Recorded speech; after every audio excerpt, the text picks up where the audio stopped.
आजचा आपला चिंतनाचा विषय आहे आपला जन्म कशासाठी.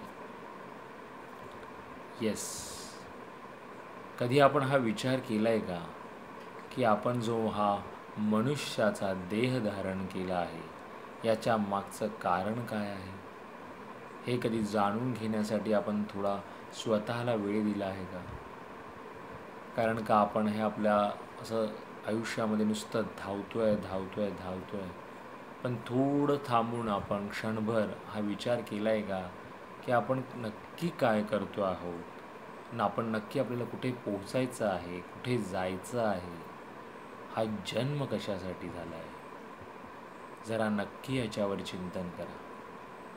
कारण का आपण नुसता आपला वेळ वायफळ घालवतो आहोत. दिवसभर आपण जे काही करतो आहोत त्यावर लक्ष केंद्रित करा की नक्की आपण याचा उपयोग स्वतःसाठी, समाजासाठी काही त्या गोष्टींचा होतो आहे का. आपलं कुटुंब, आपली जबाबदारी असेल, पण त्यातही आपण आपल्या स्वतःला वेळ देऊ शकत नाही आहेत, मग समाजाला वेळ देणं तर फार दूरची गोष्ट आहे. त्यामुळे स्वतःपासून सुरुवात करा. पहिले स्वतःला वेळ द्या. पहा, आपला हा मनुष्य जन्म मिळणं हे खूप मोठं भाग्याची गोष्ट असते. त्यामुळे आपण काय करतो आहोत, काय खातो आहोत, कसं जगतो आहोत, किती झोपतो आहोत. हे बघा, झोपायचं असेल तर आपण मेल्यावरती तर झोपणारच आहोत कायमचं. मग तो आताचा वेळ आपण हा असा का वाया घालवतो आहे. का आपण असे लोळून पडत असतो आणि का आपण असे हवं तेवढं नुसतं काही तरी आपण असं खात असतो. का आपण सात्विक खाण्यामागे आपला आग्रह नसतो.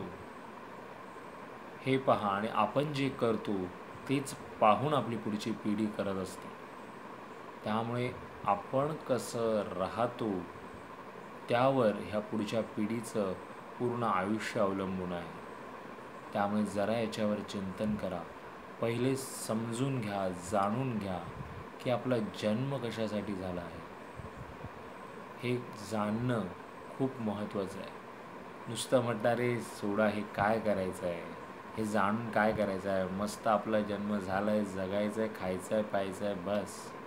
नाही, तुम्ही स्वतःच्या मनाला आतमध्ये विचारा, तुम्ही खरंच आनंदी आहात का, खरंच सुखी आहात का. तुम्हाला तुमचं मन उत्तर देईल नाही. हे प्रत्येकाला माहिती असतं, प्रत्येकाला कळत असतं, पण काहीतरी आपला दिखावा असतो. म्हणून जाणून घ्या की स्वतःचा आपला जन्म कशासाठी झाला आहे आणि तो असा वायफळ जाऊ देऊ नका. त्यामुळे नक्की याच्यावर चिंतन करा.